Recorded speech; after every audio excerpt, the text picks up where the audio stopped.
하나님 아버지, 은혜를 감사합니다. 오늘도 귀한 아침 시간을 허락하여 주셔서 말씀으로 시작하게 하심을 감사합니다.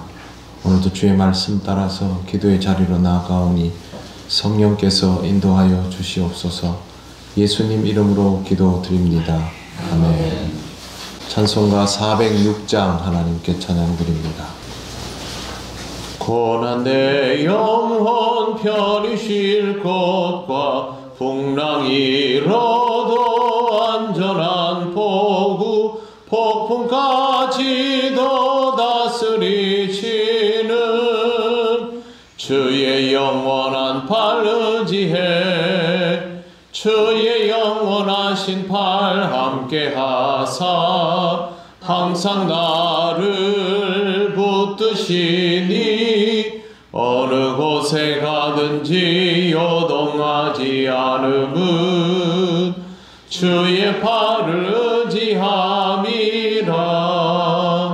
세상 친구들 나를 버려도 예수를 함께 동행함으로 주의 은혜가 충만하리니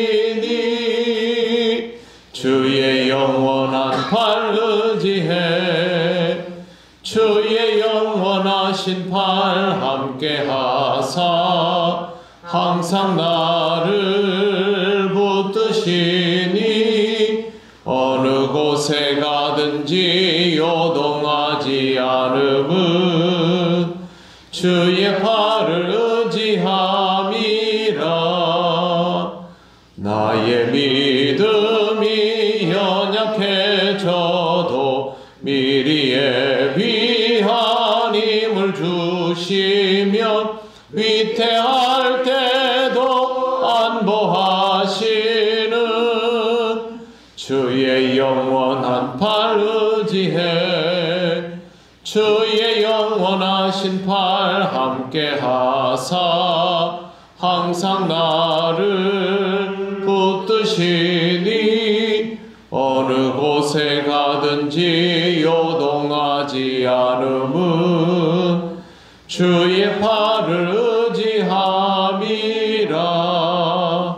능치 못한 것 주께 없으니 나의 일생을 주께 맡기면 나의 모든 짐 대신 지시는 주의 영원한 팔 의지해 주의 영원하신 팔 함께하사 항상 나를 붙드시니 어느 곳에 가든지 요동하지 않음은 주의 팔을 의지함이라.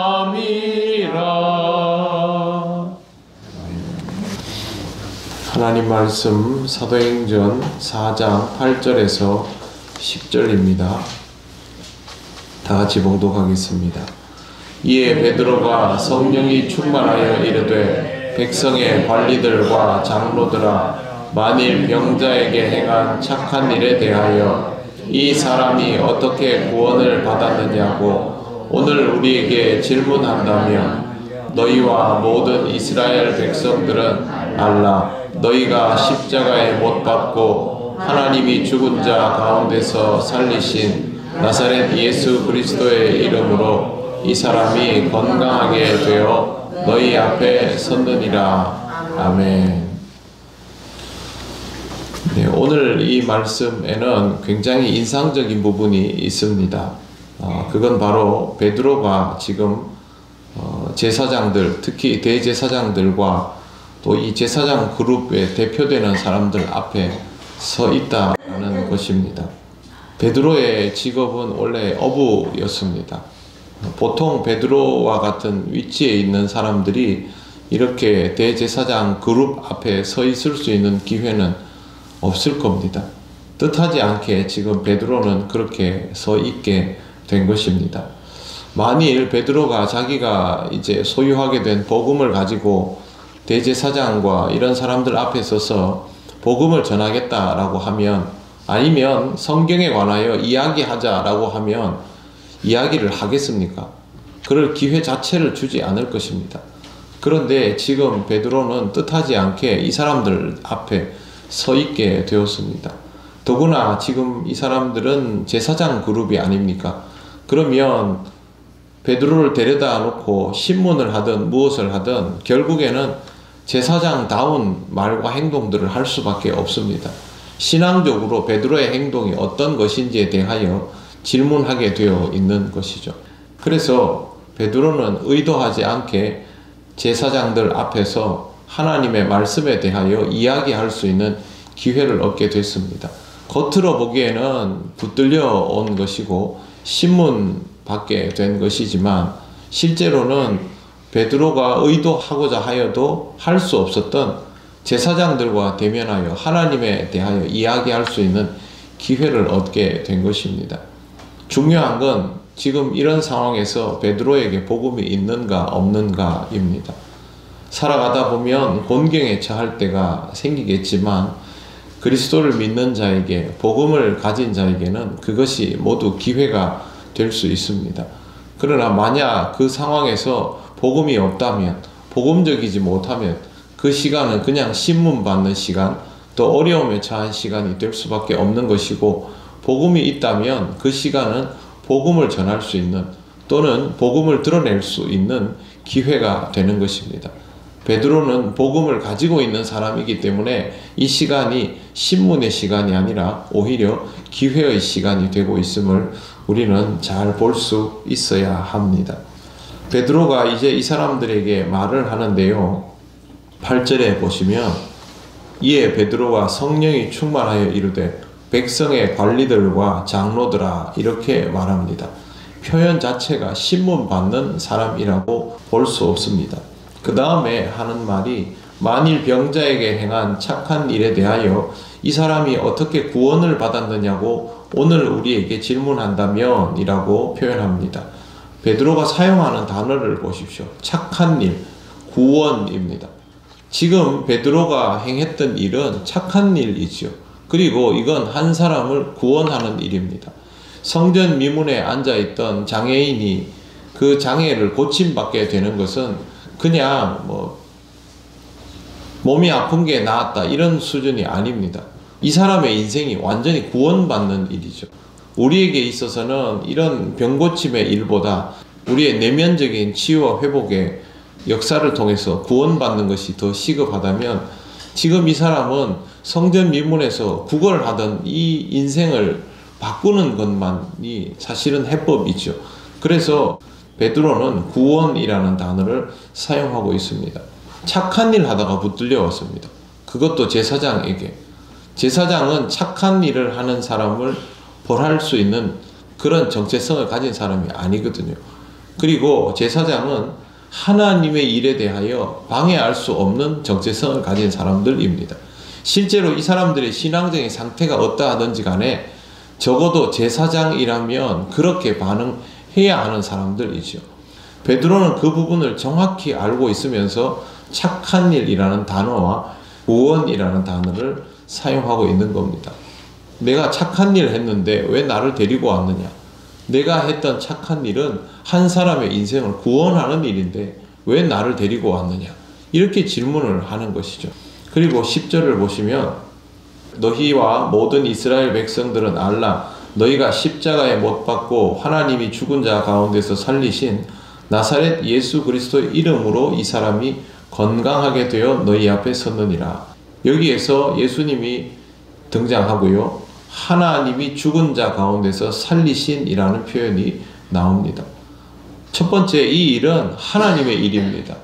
두 번째, 하나님께서 죽은 자 가운데서 살리신 예수 그리스도의 이름으로 일어난 일입니다. 문제는 하나님과 예수 그리스도를 유대인들이 연결시키지 못하는 것이죠.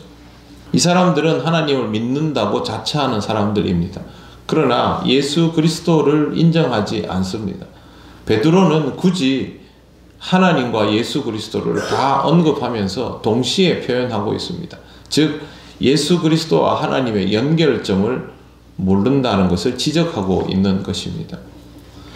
지금 유대인들에게 제일 문제가 되는 것은 하나님과 예수 그리스도를 연결하지 못하는 것이죠. 예수님의 능력은 받지 않습니까? 예수께서 가르치시는 것이 놀라웠지 않습니까? 다른 선지자나 랍비들이 하는 말과 다르다라는 걸 느낄 정도였지 않습니까? 병고침의 능력도 있고 말씀을 가르치는 것에 정말 경이로움도 있는 이가 예수님이었는데, 이 예수님을 인정하지 못하는 이유가 무엇입니까? 그들이 생각하는 방식대로의 메시아가 아니다라는 것이죠. 그것 때문에 연결을 지금 시키지 않고 있지 않습니까? 자기 방식대로 하나님을 믿고자 했던 사람들이었기 때문에 하나님의 방법이 이렇게 역설적이라는 것을 이해하지 못한 것입니다. 이러면 신앙은 구체화되지 않습니다.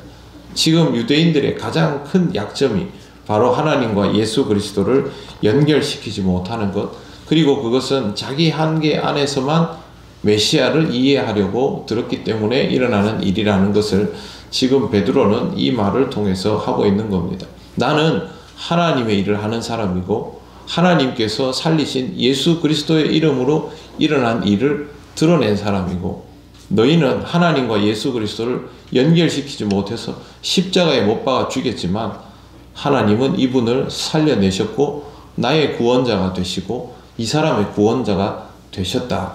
그 말을 하고 있는 겁니다. 신문 받으러 온 겁니까? 설교하러 온 겁니까? 설교하러 온 거지. 이 길을 누가 열어주셨습니까? 하나님이 열어주신 것입니다. 세상 사람은 베드로를 신문하지만 하나님은 베드로로 하여금 제사장들 앞에서, 상상도 못할 일이죠, 제사장들 앞에서 하나님의 말씀을 선포하게 하신 것입니다. 이것이 바로 하나님의 역사입니다. 우리의 삶에도 우리가 복음으로 준비되어 있다면 우리로 하여금 이렇게 어떤 상황에도 하나님의 역사를 드러내어 알릴 수 있는 그러한 일들을 경험하게 하실 것입니다. 저와 여러분의 삶에도 이와 같은 길들이 열릴 때마다 항상 주의 복음으로 준비되어서 주님을 선포하는 삶을 경험하시기를 바랍니다. 기도드리겠습니다. 하나님 감사합니다. 오늘도 이 말씀 통하여 하나님의 놀라운 섭리를 봅니다. 우리는 다 헤아릴 수 없지만 언제나 하나님의 말씀으로 준비된 사람이 되어서 헤아릴 수 없는 하나님의 신비로운 역사 속에서 하나님의 은혜를 선포할 수 있는 복음의 사람 되게 하여 주시옵소서. 오늘도 우리 통영교회 모든 성도들의 삶을 지키시고 인도하여 주실 줄 믿사오며 예수님 이름으로 기도드립니다. 아멘. 하늘에 계신 우리 아버지, 아버지의 이름을 거룩하게 하시며 아버지의 나라가 오게 하시며 아버지의 뜻이 하늘에서와 같이 땅에서도 이루어지게 하소서.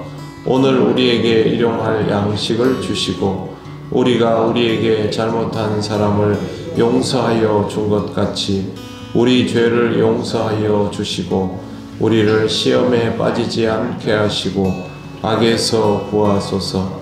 나라와 권능과 영광이 영원히 아버지의 것입니다. 아멘.